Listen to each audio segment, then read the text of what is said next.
All right. Thank you all for coming tonight. It's a little bit unique. Chris and I have been talking about doing this for some time, so we're glad to be able to do that here right now, and so we appreciate you coming. This will be a lot of fun. So we're also recording this because there's a lot of people that said they want to see it, so we're going to be recording it up here. So when we get to Q&A, if you have a question, we'll have a microphone because the only way we can hear it on the recording is to do it in the microphone. So let me introduce Chris real quick and let him get started. Chris holds a bachelor's in geology from Midwestern State University, a master's in biology from Midwestern State University, and a doctorate in vertebrate paleontology, and the other word that you can pronounce later, paleontology, from the University of Bonn in Germany. That's awesome. Shelton has been appointed as the geology chair for the Oklahoma Academy of Science. He is also an honorary research associate of the New Jersey State Museum's Natural History Department, and he's a professor over there at Rogers State University. So with that, welcome Chris Shelton.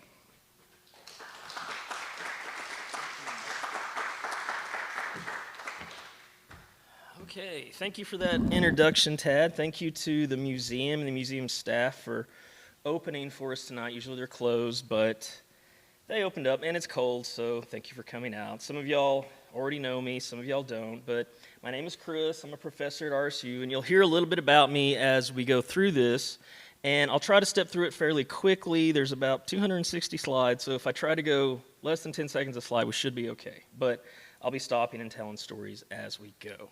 Okay. So the talk's going to be broken up into 6 parts. I'll give you a little bit of background on myself, why I was in Africa. Then we'll go to the Karoo Basin on a field excursion that I did the first time I was there. Then we'll go to Cape Town, and I'll tell you about some of the areas that I looked at and looked around in the city. Then there's a whole part on just the beach, stuff that I found there, and it's one beach in particular where you can find fossils. The last big fossil part will be the KwaZulu-Natal expeditions that I did right before I left the country, and then we'll end on some miscellaneous stuff, and we'll close, and then we'll take question and answers. And if you haven't already, there's snacks outside, and we have some displays up front for you to look at. So Will Rogers went to South Africa in 1902. He was hired by James Pisone to work at his ranch in the KwaZulu-Natal region, which is where I went on the 2 expeditions, and he got a start in show business in the Texas Jack show circus as the Cherokee Kid. And you can still go to the ranch. It's actually still there today. They're trying to preserve it historically, but the ranch house itself has been rebuilt. So when you think of Africa, there's a lot of different things that you can think of. For me personally, I think more of paleontology, geology, so diamonds, coelacanth, prehistoric dinosaur fish that is now still around, they thought was extinct. The money you see on the side there that's called the rand, that's what's known as the Big Five. You've got, I think it's a leopard, the Cape buffalo, lion, elephant, and the rhinoceros, and they get big malachite deposits as well as diamond too. So this is South Africa. It's how it's broken up into the different provinces. So I was based mostly out of Cape Town in the Western Cape, but I did also visit Johannesburg, Pretoria. You can see KwaZulu-Natal there in the east. The Indian Ocean in the Atlantic. The Cape of Good Hope is kind of the imaginary separation line of the two, and it is actually summer there. They celebrate the same holidays we do, but they put up decorations like snowflakes and Christmas trees and Santa Claus and a hot velvet suit, even though it's technically summer. So when I moved there and moved away, I technically had a year of 2 summers and a year of 2 winters. So I started in Germany doing a doctorate in paleohistology. I was accepted by Martin Sonder. He is as the Germans call, my Dr. Vader. He's an expert in sauropod dinosaurs, the long-necked dinosaurs. I actually have one of his books down here that you can see in the front. He's also written a book on fossilization. He's done some in the Permian, mostly dinosaurs, also ichthyosaurs, plesiosaurs. And he's also a specialist in bone histology, or more specifically paleohistology, which is just the fossilization of tissues such as bones and organs. And you can still see biological records in the bone themselves, things that tell you about growth stages, how an animal interacted in its environment, how the environment treated the animal. If you find any pathologies or diseases in the bone, you can see that. Here's a typical cross-section of from the group of the animals that I studied in Africa that I'll go into detail on in a little bit. So this is the technical part, and I promise you after that it's not going to be any more technical. It's going to be just more exciting images of things. So this is what we call basically a family tree, and if you start at the top, you have a group of animals that's known as the basal synapsids or the pelycosaurs. This is where the German flag is next to those, so that's what I studied for my doctorate. Then the next group that evolved from those is the Therapsids, and this is what I had to go to Africa to study because that's where most of them are concentrated. You can find the pelycosaurs in Texas and Oklahoma, and there's a few in South America and a few over in Europe, but mostly they've been found historically here. And then you get into the cynodonts, which that's the group that evolved from the Therapsids as they carried through the Permian extinction into the Mesozoic when the dinosaurs show up. Then that brings us into the modern age with modern mammals. So I was basically trying to show the warm-bloodedness you see in modern mammals in the bone histology of their ancestors, similar to what Robert Bacher explained in Dinosaurs with his book, Dinosaur Heresies, which I also have a copy of here if you want to see it. And some of my results from Germany have been published in books and papers. This is one that I believe it's available online digitally. There's some pelycosaur stuff in here, and there's a Therapsid bone here, but I'll show you a little bit more detail on the Therapsids in a second. So just a reminder, I'm not looking at everything from the Therapsid group, just that group that's circled in red. It's known as the Dinocephalians, and they were sort of an early group of the Therapsids that show up, and they go extinct before some of the other ones actually pop up. So if we zoom in on just the Dinocephalians, you can see how they're split off into like large carnivores. We've got the Titanosuchids, which are more like, you see the hippo on steroids. It's considered an omnivore, though, actually, and the modern hippo today is a herbivore, but you can see it still retains kind of that bulky steroid-type build. And then the Tapinocephalids, which are also considered somewhat herbivorous. The biozone that they're in geology, it's what's known as the Tapinocephalid zone, or the TAP zone for short, and that's important later in the talk, but not right now.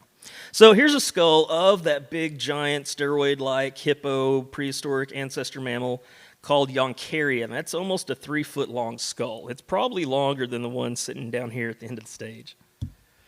So I was handed off by the Germans to South Africa. This is my supervisor in South Africa, Anusia Chinsami Turin, and she is a prolific writer. She's one of the most famous, I'll say, scientists, female scientists of the Southern Hemisphere, and it's really interesting. If you live in the Southern Hemisphere, there's a dichotomy of North versus South. Usually you hear East and West, but there is some bias towards things that come from the Northern Hemisphere versus the Southern Hemisphere, but I'm not going into detail on that. I do have a few of her books as well here that you can look at. These are all available online. The Green Book actually is very interesting for children if you have anybody to buy for Christmas. So this is Cape Town.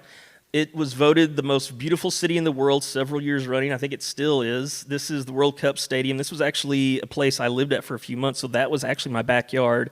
And the tidal pools in the front here were my front yard, and I have some images of that I'll show you later too. So this is the University of Cape Town. It's on Table Mountain, so if you actually go to the end of this mountain on the plateau, that other face over here, that's where the university is sitting. We're actually on the upper campus, and there's a lower campus, and there's actually more buildings going up the mountain behind it, and we're actually standing on a rugby field. If we go to the far right, there's actually a pub or a bar there that they have on campus, which you don't usually see on colleges. And on the other side, you'll see in a minute, is actually an abandoned Victorian zoo. So this is the view from upper campus. So now we've turned around from where we're at, and we're looking back towards the city. And this is towards the end of the campus, also looking out over the city. It's just a beautiful place to sit. This is the Rhodes Monument above the campus on the hillside, and there was actually a fire after I'd left there. It might have been started by arson, but it burned a lot of the trees and stuff, and actually some of the buildings on campus. I'll show you an image of that later. And this is a view of the city that you can see in that beach in the background. That's the one I concentrate on just part 4 of the talk. And this is the abandoned Victorian Zoo. This is our office, kitchen. It's messy. Scientists use it. So in order to destroy bones in my analysis, which you don't usually approach a museum curator, say, I want to cut up your stuff. You have to approach it with tact. You have to say, we want to do consumptive sampling. And there are laws in Africa that they've passed to protect the fossils, the artifacts, and the meteorites. And in order to collect, work on anything, you've got to have these permits. And I was telling somebody earlier that just because you go to one museum and borrow their material, you may have to have 3 or 4 permits, depending on what province that stuff came from in the country. So I finally got the permits. I was able to cut things. We weren't allowed to cut full cross sections of stuff. We actually had to core it with a drill, thin section it, and then we can make the slides from it. And that's actually a piece of the carnivore Ankylosaurus down there on the end that you'll see some microscopic images of later. Put the slides into the microscope, image them with different filters, and you get different things that show up. Here's one of our papers that came out on a pathology where we think the animal had been bitten. It had gotten a bone disease, and then the bone had dissolved and then regrown. And you can see how it's running in different directions in the image there. It was the same animal that you see here. We published another paper on just bone histology of the different parts of the animal that I was allowed to cut up. Ankylosaurus. We did another paper on just the random scrappy material that was left over that we didn't really have a story for, so we just showed the material as we cut it and what it looked like. And that one on the end is that piece of the Ankylosaurus that I pointed out earlier. More of it. So that's the technical stuff. So that's what I've always been able to present. I've never been able to show the fun things. So now I'm going to talk about everything else. We're going to talk about animals, finding fossils, food, scenery, stuff like that. So I went to Africa the first time in 2012 for a conference, and I was actually invited there while I was at a conference in Barcelona, Spain, by my future supervisor. And scientists, we like to go wild at the end of the conferences. They have these, what I learned is called a braai. We call it a barbecue. But they have these restaurants that are outside, barbecue pits, braai pits. It's B-R-A-A-I. And you always celebrate with a braai. They like to paint your faces. It's more of the touristy thing when you're there. And we get a little wild at our parties. This is the only time I ever broke a wine glass just sitting on the table. And some conferences, we actually have paper airplane fights at the end. So at the end of that conference, 2012, we actually went on a field excursion to the Karoo Basin for a couple days. And we started in Cape Town. We're going to travel through the Cape Fold Mountains, and you're going to see a change in scenery from snow-capped mountains into more desert savanna. And the color that we're going to be in is the orange one. It's called the Beaufort Group, Middle Permian to Mid-Triassic, and we're going to travel through there, and we're going to stay at a game lodge out in that area. So we go through the mountains. There's just some scenery. It's just amazing to see. And there's the snow, so they do get snow on rare occasions in South Africa. Clouds come down from the sky and travel down the mountains. And there's some impoverished areas. And then we're starting to get into more of the desert, savanna. So this is the game lodge we stayed in. It's called Lemonfontein, which means lemon farm. So here it is in the corner, overlooking the savannah. I know it looks kind of scrubby, rough, but when you get to the backyard, it's more manicured. It looks proper. They have a swimming pool and an area for grilling and fire pits and stuff. And what was scary was one night we were doing a hike. We came back from the field, and we saw this little cemetery with these little graves, and we thought, well, they must be children, but it turned out it was a pet cemetery. And braaiing, we always braai, always got a braai. Barbecue, big meat, you put the boerewurst on there, that's the sausage. You've got beef, chicken, pork, amarula. It's a liquor made from fruit that actually ferments that elephants eat there, and they do sell it here in the States now. And this is the vegetarian option. You can maybe spice it up with Mrs. Ball's hot chutney if you want, but I'd stick with the carnivore option myself. And there's a naughty bird that was there drinking beer, and it's got a porcupine quill for a weapon. So things are dangerous. So this is out in the field. So the vans are way off in the distance. We parked and we're just walking these cliffs looking for bone in the outcrop. And we were led by Roger Smith, paleontologist at the Ezico Museum. He's a well-known, world-famous Permian paleontologist. He's also worked on dinosaur stuff, various parts of the world. And he was also assisted by Pia Viglietti, who you'll see coming up in a second. But we finally found bone. You see it over there in the picture. It's almost indistinguishable from the rock. I'll zoom in on it. You can't really tell much from it. It almost looks the same as the mudstone until you get it back to the lab and prep it out. Here are some pieces you might see better. Jawbone with some teeth in it. There's a cross-section of a toe bone. There's a skull and a mud clod. There's burrows that you find in the mudstone. There's sometimes skeletons in them. This is a partial skull where a tusk is coming off of the bottom. These are known as dicynodonts. Lystrosaurs as well have similar structures. Here's a skull in the field that we found. And remember, you've got to have permits for this stuff. So we can only look at it. The people leading the field trip, though, had permits, so technically we could collect with them using their permits that they have. But otherwise, you can't just, like here, go out to, say, Lake Ulaga and pick up something. You have to have permits from the government, and they're issued by the Historical Society that runs the laws for the meteorites and the artifacts as well. Some more bones, another skull.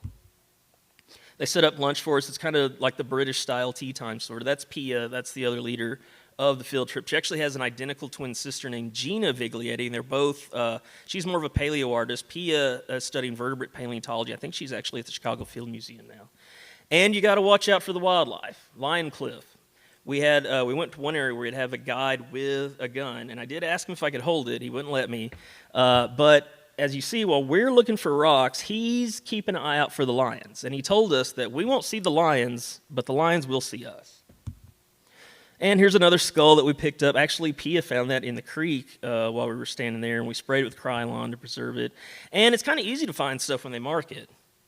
Now, it's actually a tourist trail that they put out with pavement, but there's display cases that you can go up to with actual skeletons and stuff displayed in them, which I'm surprised I've never seen that before. But Roger actually assisted in putting this together. And they've got other fossils there, large pieces of petrified wood. This was the first real animal I saw in the wild in Africa. It's an ostrich, if you can see it in the distance. There's some other ones that you'll see better up close. But one of the things that nature likes to do is camouflage. And if you see over here that gray mudstone, there's like a cactus plant kind of camouflaged into it. And can you see the grasshopper over here in the middle? It's kind of like right here. Here's the eye, the antenna, here's the leg. It looks just like the surrounding dirt. Plants, unusual, weird plants. I'm not a plant person. And you find bone. I mean, if you're a naturalist, which is the old style of biology back in the Victorian period, like Charles Darwin was, that's kind of the era I wish I lived in, where you can just kind of study everything. You don't really need to specialize in stuff, but nowadays you kind of do.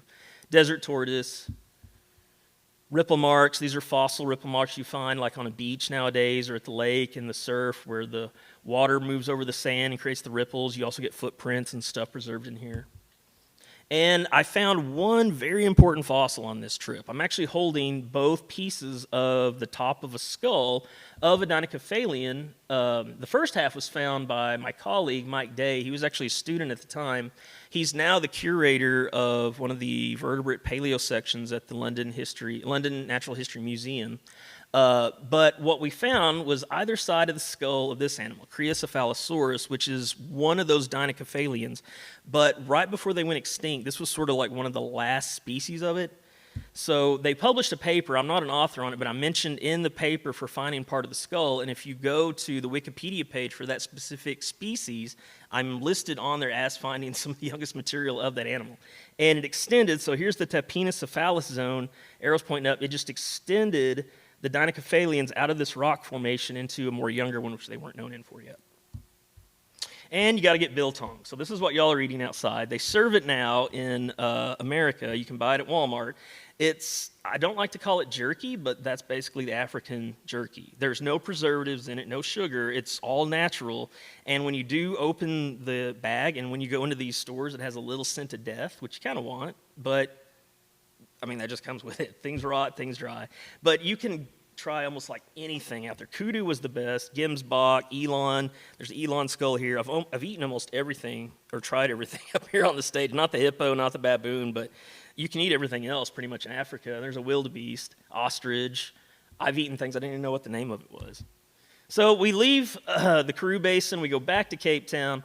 And we deposit everything at the Iziko Museum. I'm not going to really show you a lot about it. These are some of the preparators that I worked with later when I came back to do my postdoc. I'm trying to avoid showing you touristy things. You can look this stuff up online. But they've got big fossil displays and skeletons and stuff like that. So the next part is just basically in and around Cape Town. So I was there living from 2015 to 2017. And I returned last time in 2019 for another conference. So you can see, this is the Albert Victoria Wharf. It's just beautiful. There's the Table Mountain in the back, clouds over it. First thing I did was go to the beach. I love going to the beach. It's not just look for stuff, but just be out on the beach. And I did after work, so this might give you flashbacks to high school biology or if you're in college, but I bet you've never seen a frog with toenails. If you look at the foot, the black little specks coming off the toe, it's the African clawed-toed frog.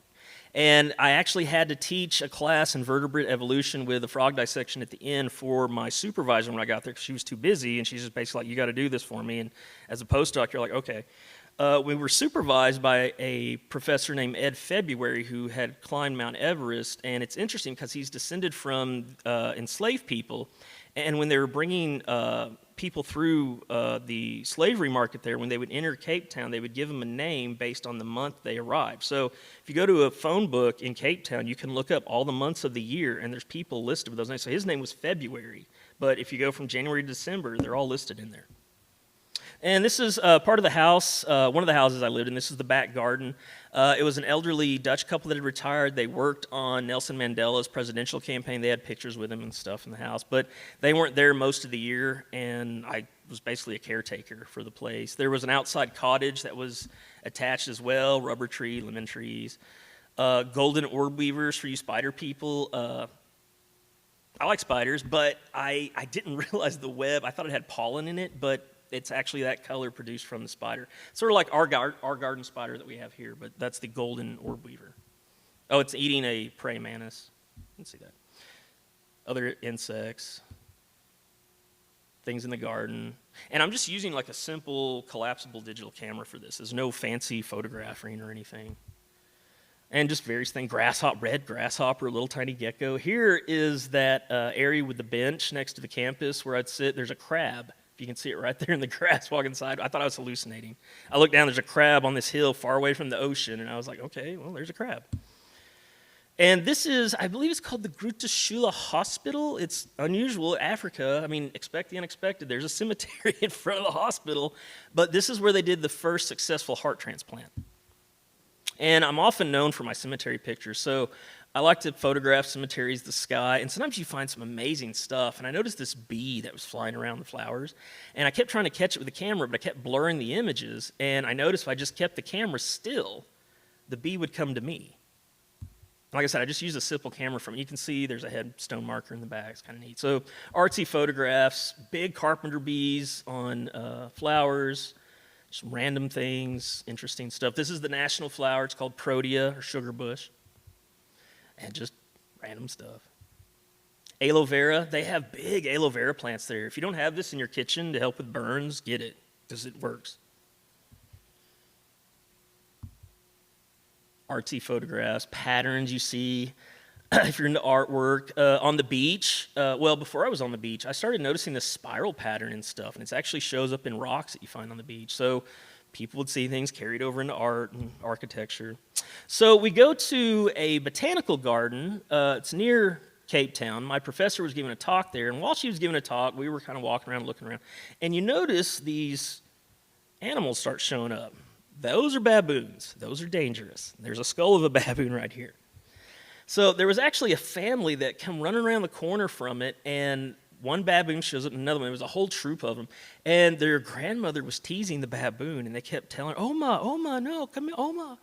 And so I'm filming her. I'm like, this baboon's going to attack this lady. And she's like teasing it and photographing it. But she got away from it. And one of them grabbed my coffee cup, and I don't have an image of it, but they bit it, and the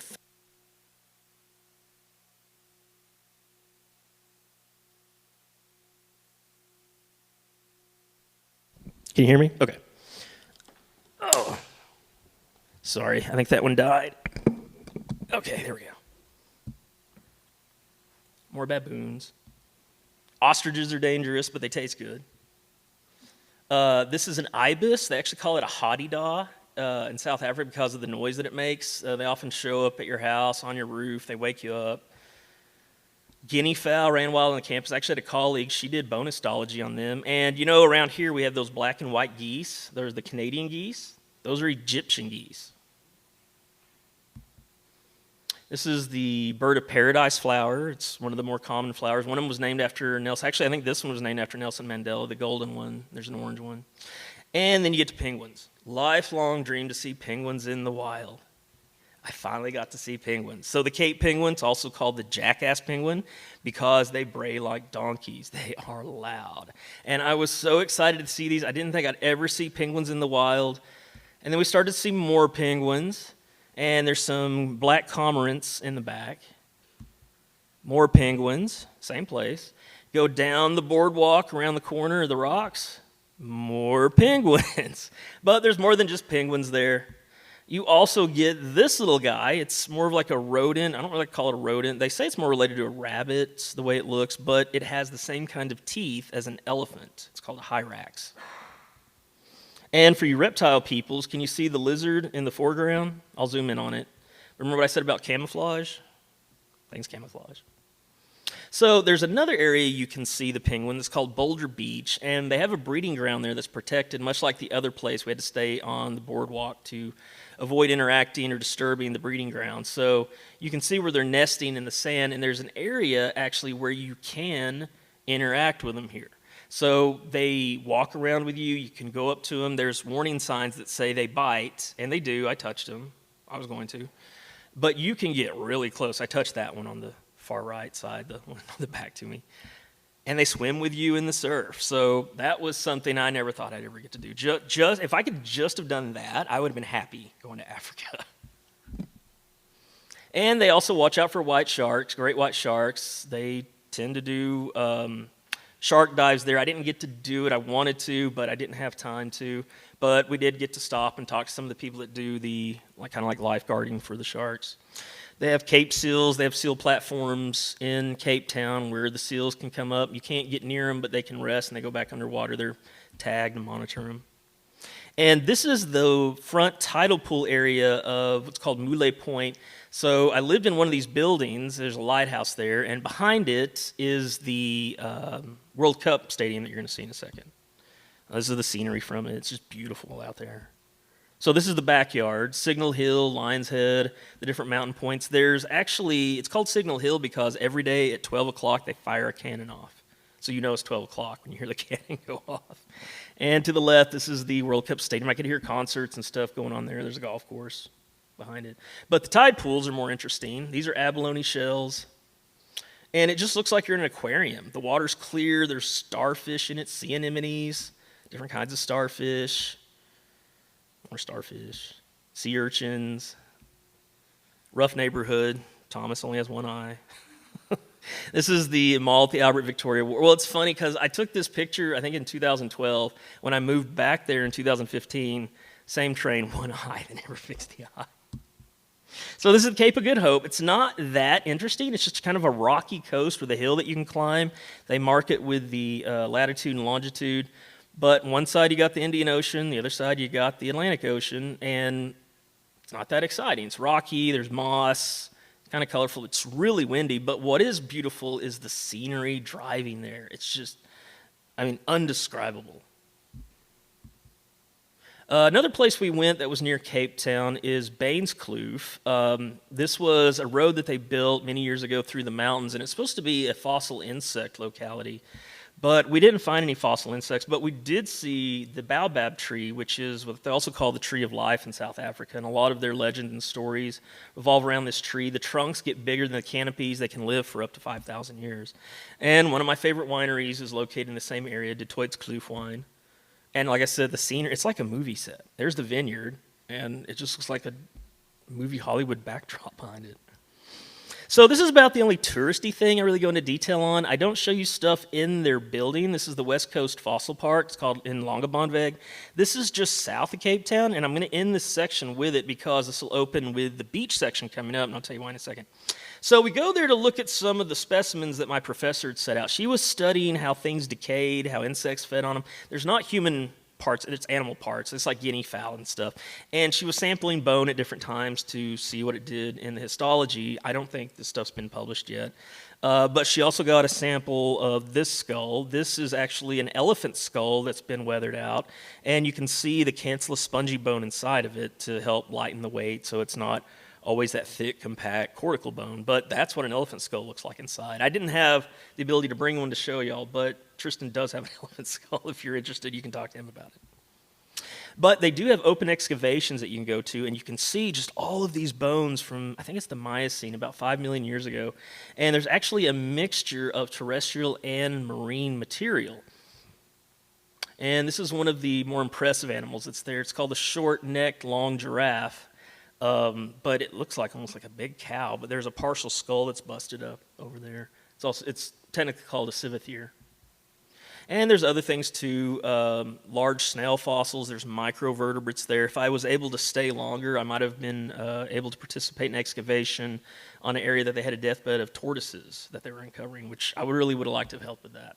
All right, so the reason I ended with that part is we're going to the beach, And you can't collect the fossils in the park, but if you go back north, the fossil beds in the ground run through the water, and the wave action is actually eroding the bones back out, and they're washing up on the beach. You can actually go out here and find them. Again, though, with the laws in South Africa, you're not technically supposed to collect stuff. You're supposed to turn it into the Iziko Museum, but they've told us that they have accepted so much material they can no longer accept it. But this is a beach. It's called Milnerton Beach. It's my favorite beach to go to. I was told in 2012 that you can go here to find fossil shark teeth. You also see shipwrecks washing up, sandy. It's just, again, beautiful area. Flowers. So then you start finding rocks on the sand. Then you start finding more rocks on the sand. And in those rocks, you do find the fossil bones that you see in Longabon Veg.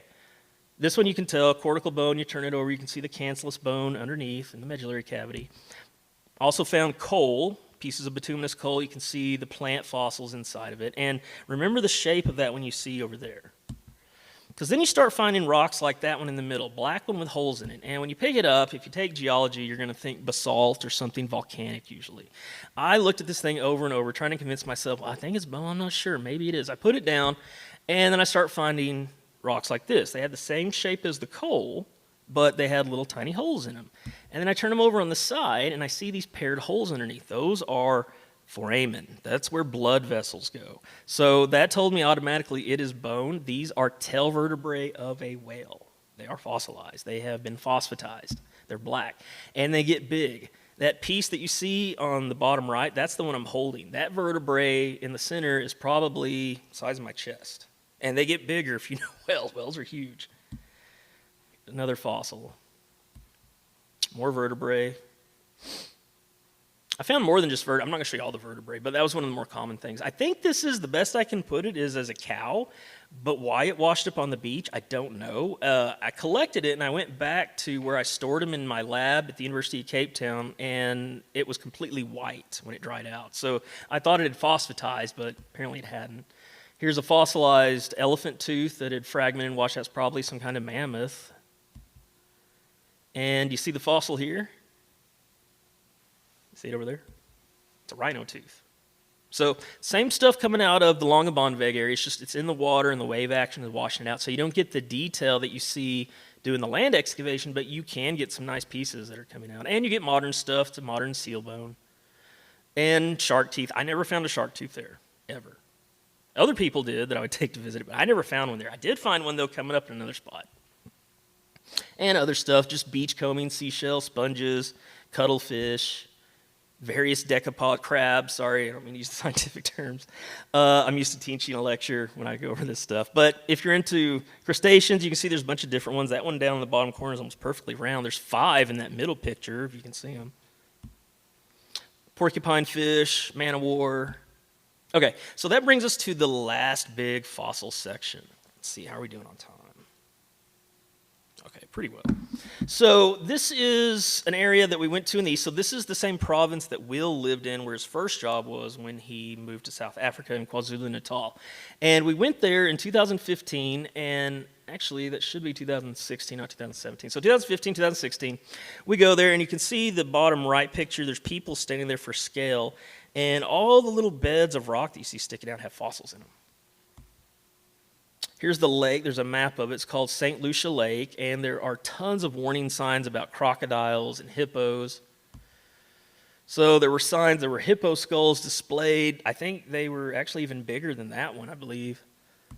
I didn't see any crocodile remains, but I did find hippo remains. There was displays of illegal traps, illegal fishing camps are supposed to be around the lake too, and we actually did find an active one while we were fossil hunting by accident, but they didn't bother us. Wildebeest or Cape buffalo, various animals. There's eland in there, kudu. Not sure what else, but they had 2 displays going where they were showing us the boats and the traps and stuff. So we wound up in what was called the Sabangu Lodge when we were kind of doing our exploration the first year. And we wound up staying there the second year we went. And we actually had an agreement with him to stay for free if we made him like a little fossil display, but the owners changed hands. And we actually had a little bit of a problem because they took some of the fossil material and they weren't supposed to do that. Again, you got to remember the permits. So I think my professor actually pursued it and got one of the fossils back. But this is what it looked like in 2015. That's what it looked like in 16. The lake's gone. Lake, no lake. Same place. See the chest set? Same thing. Some trees are missing too. So when you see images with water, that was the first expedition. When you see images without water, that was the second expedition. So dry lake, here's some of the illegal fishing boats that are out there. And that gentleman over there is Herbie Klinger. That's actually the reason we came here. Back in 1960 or 70, he was on a fossil hunting trip to look for ammonites. He's an ammonite expert. They're related to squids and octopuses. I'll show you some images in a second. But he said he found a rock that had bones in it, and my professor thought they might be dinosaur, which is rare, and there's only been 1 or 2 dinosaur vertebrae found in the area. So we went there hoping it was dinosaur material and to recover that specific fossil, and we did find it on the first trip, and then we returned on the second trip to further explore more fossil areas that we found. So it's really windy, really dusty when there's no water. So we're walking the lake bed now.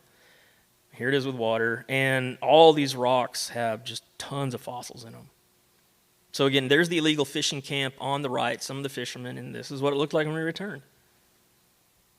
Very dramatic. This was the view from the cabin that we stayed at on top of the cliffs, overlooking the lake. And if the light's just right, there's just a lens of water on the horizon, and sometimes it would turn pink. Those was a flock of flamingos that were walking around out there. So this was, I think, a sunset the first year we were there. This is sunrise, which is unusual to see. The sun just does something different there. It's very weird, but it's also really neat. And we were also warned about the monkeys. They will try doors, locks. They will get into stuff. They will eat your food. They will take things. They're a nuisance, but they're fun. Geckos, tiger shrimp, razor clams, bones of various animals, fossil, not fossil. Future fossils that are breaking up, fish, turtle. I think this is a Gemsbach. I'm not sure on that. Animal people may have to correct me on it. But I didn't collect any of that. We just left it basically where it was because we're there for the fossils. Insects, springtail, ants. This is one of those giant red grasshoppers that you saw earlier. This is a dead one that's bleached out. Land snail. Wild javelina or boar. I'm not sure what they call them exactly. We call them wild boar. Giraffes. There was like 5 or 6 giraffes with a baby giraffe with them. You can't really see the baby one in this image. It's kind of hidden by some of the adults. Then we saw this. It was a snake, very camouflaged in the rock. So I almost put my face on top of it because I was looking for fossils. And the head of the snake is right here. Eyes, the tongue sticking out. But he moved off. He was pretty good size. And we decided to forego any more fossil hunting in the dark, and we decided to come back during the day. So that shark tooth you see on the far right, that's the one we first saw that the original owners had that they left with, and we tried to get back. I don't know if we got it back or not. But more shark teeth, big megalodon teeth in the rock. More shark teeth. That's a close-up of the one that you just saw. There's a shark tooth sticking up. The point's been broken off, sand dollars. So this is stuff from back in the dinosaur period. So we were in the Permian in the Karoo Basin. We were in the Miocene, which is more Cenozoic in the Longabonveg area. Now we're back in dinosaur times here. So this is Cretaceous stuff. Also in these boulders, you get big chunks of bone.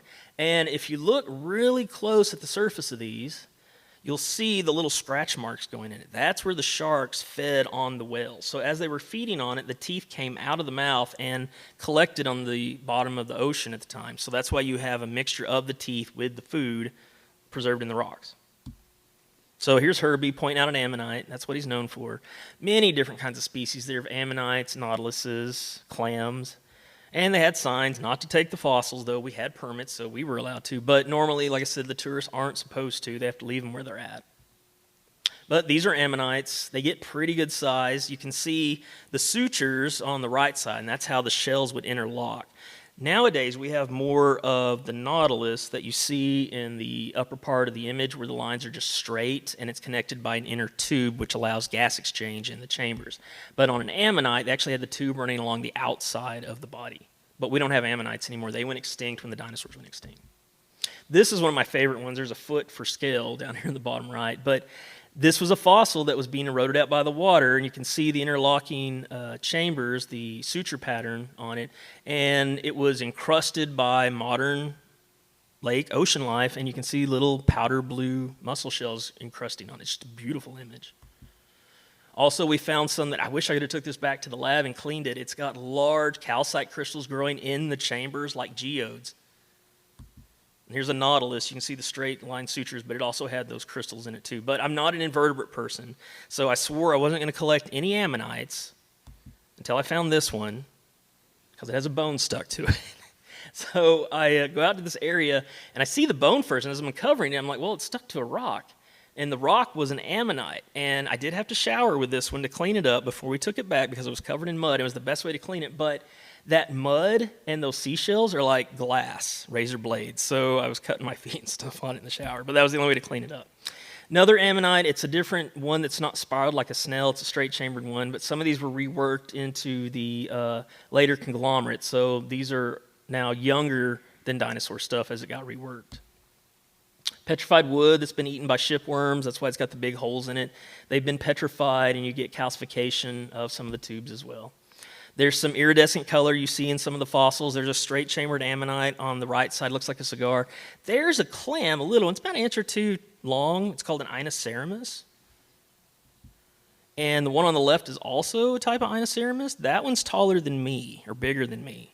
So it's collapsing in on itself. But if you look on the right, there's a modern clam with razor clams in it. It died, I guess, and the water dropped, and sand got flushed in, and new clams were living inside of it. But if you look at the upper part of the image, there's a slice of the shell of this clam. You can compare the thickness of the fossil to the modern one. More pieces of giant clam. It's ribbed like the Inoceremus, or what you might think more of modern clams look like. So this is the rock that we went to recover that Herbie had found. And all the white stuff in it is bone. And if you see on the far right, that's the skull. So the back of the skull is pointing down. You got the brain case, and then the jaw is at the top. So we take it back to the museum. They prep it out for us and clean it. So this is the back of the rock. You get the lower part of the skull and jaw in the upper right corner. There's the top part of the skull on the other side of the rock image, and there's the bottom part. So it didn't turn out to be a dinosaur. It was a turtle. Turns out, though, it's probably the third or fourth known fossil of this turtle from the entire continent of Africa. So apparently sea turtles are rare. But there are other turtle remains that can be found in Africa, but this type specifically apparently is rare, according to my colleagues. They presented it at a conference in Paris, but I wasn't there, but I was an author on the poster. So this is kind of the material that we recovered the first time. There's the hippo remains on the right, that big tusk that you see. It, I guess, dried out. It was damp, but it eventually exploded on my desk. I came to my office, and it was just shattered sitting on the shelf, but that's unusual, I guess. Other bones, though, we found, more fossil vertebrae. I never got an ID on these, so I don't know what they turned out to be, but maybe they're also turtle remains. This one, though, was really important. So I found one isolated vertebrae. This goes back to Will Rogers. So if you've seen the movie Jurassic World, there's a big marine reptile in an orca whale tank that comes up and eats a great white shark. That's a mosasaur. But in Hollywood, they supersized it. We think maybe there could have been something that big, but we haven't found the fossils of it yet. And when you uncover the bone, you'll see the articulation in a second. So the part you see on the right, that's the part that goes towards the head. The rounded part on the end is the part that goes towards the tail. So the rounded part would fit into that cup in the next one. And this is about the size of what it really was like. And this was published by some of the people on the trip. I wasn't a co-author, but I was mentioned for discovering the vertebrae.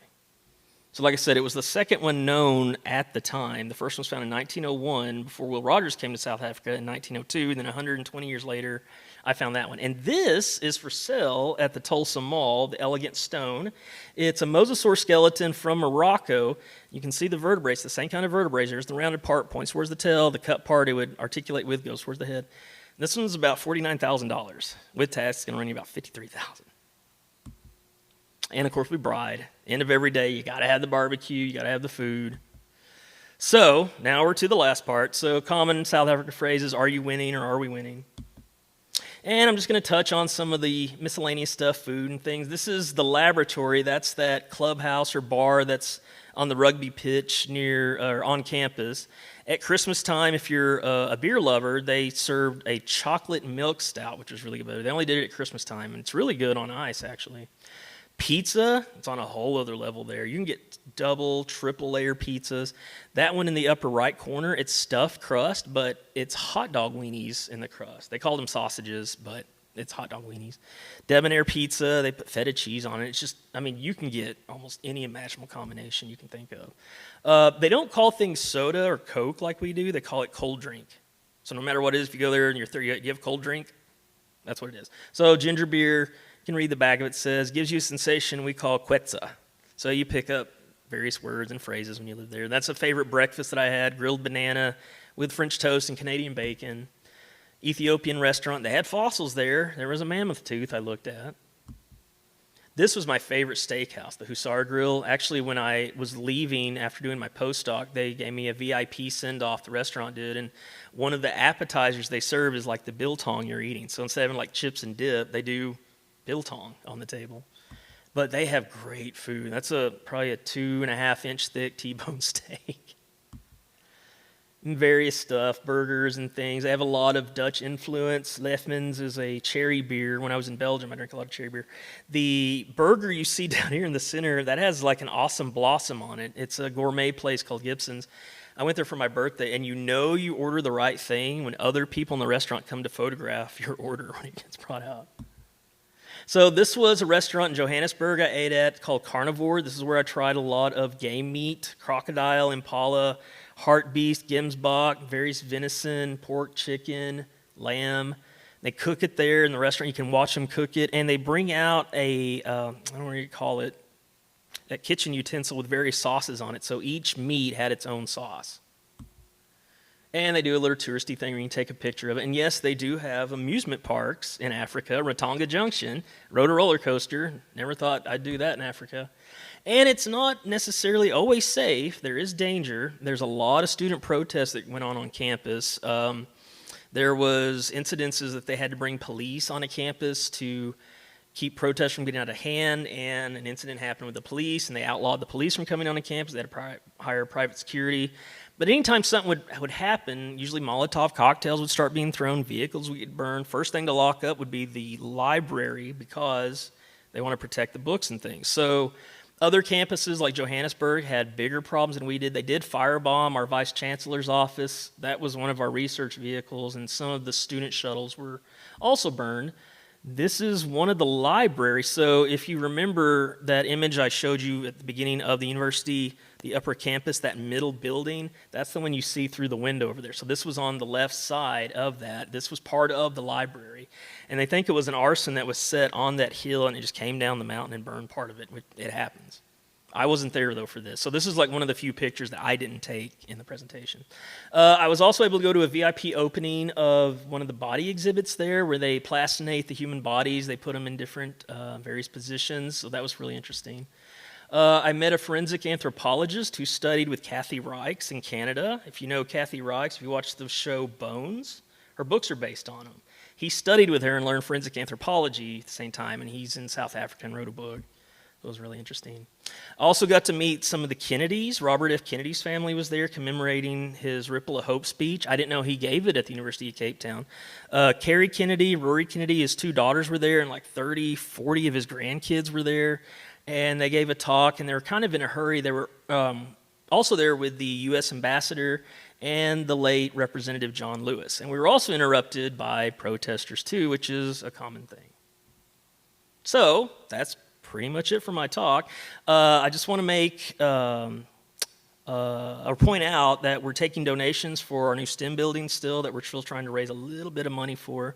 I do teach in the physical science department the geology options. We offer an associate's degree in that. I'm actually looking at this shark tooth I found on campus under the microscope, but you can't see it because it's washed out with the light. But if you feel like giving and you don't want to give monetarily, I also accept rock donations, rocks, fossils. If you have a rock collection you don't want or you may have inherited you don't want, I accept those. I also accept old geology books and stuff because I'm probably the only scientist that doesn't want to move out of the old building once we build it, because then I can expand the geology section and actually have some room for some equipment I need, rocks and saws and polishers and storage room, and I can spread out a little bit more. So thank you for coming. Hope you enjoyed it.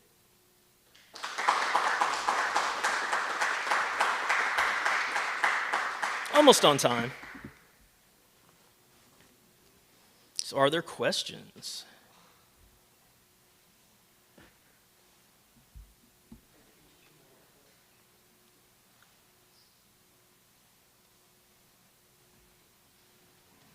Anybody have any questions?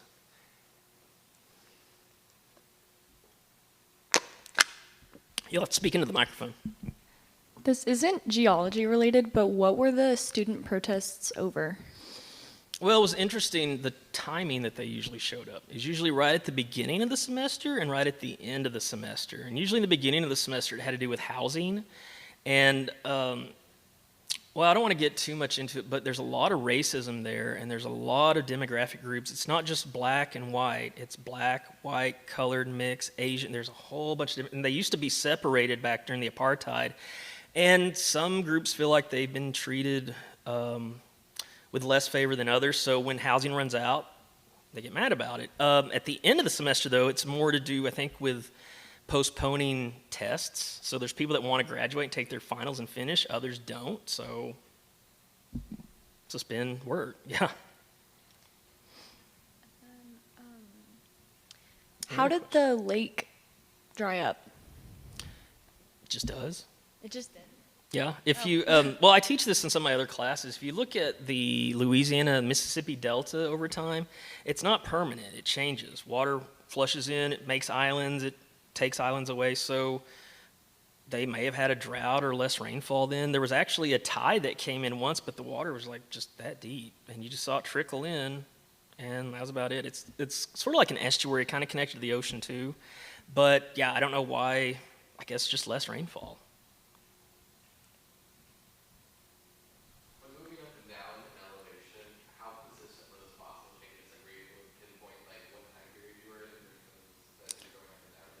So the question is, can we identify the geologic period based on the stratigraphy? I would imagine yes, but that wasn't my part. So Herbie, when he did the ammonites, he could probably have told you which ones are coming out at what geologic time, but for my part, it was more identifying the bones. And I was actually surprised that there were people even my supervisor, she had trouble identifying bone. And so that I'd be looking at something, they'd call me over and like, oh, we think we found bone. And I'm like, no. And I was like, oh, you're standing on one though. And they're like, really? I'm like, how'd you see that? I'm like, you got to look at pattern. But yeah. Anybody else?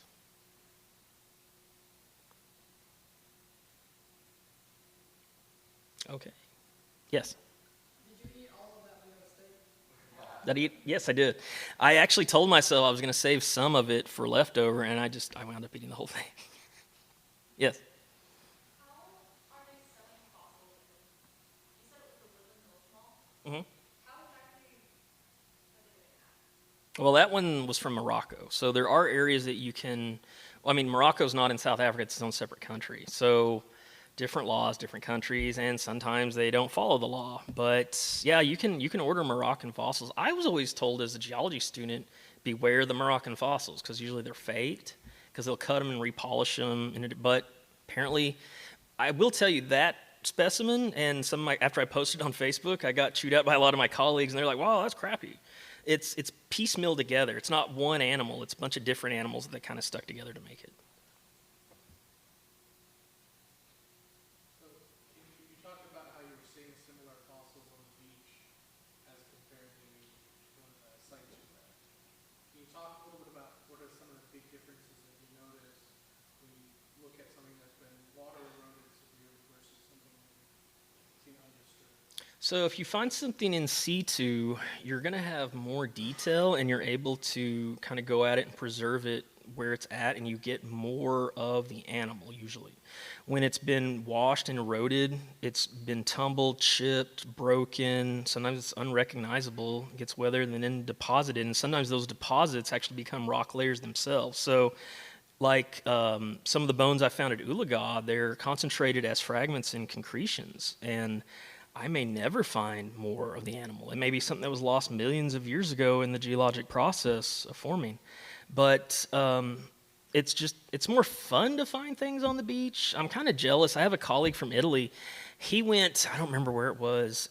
He literally flew into a country, got off the plane with some friends, went to a beach, and I think he found like a new pterodactyl. And I'm like, really? That easy? You just go out on the beach, there's a new fossil. Sometimes you get lucky, sometimes you don't. But I will say, if you go to the Longabong VEG site, you can dig in more detail and you find more microfossils that you probably wouldn't see on the beach. If you did, they would be probably very, very rare, very destroyed. So if you want to look at microvertebrate fossils, I would suggest actually doing a real excavation and digging down through the layers for it.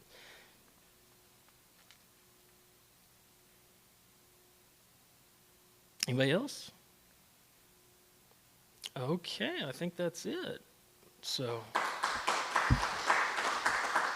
I appreciate y'all coming out. Hope you had fun. Please take some snacks and come up and look at the skulls. Take pictures with them. Like I said, I've got some of the books up here too.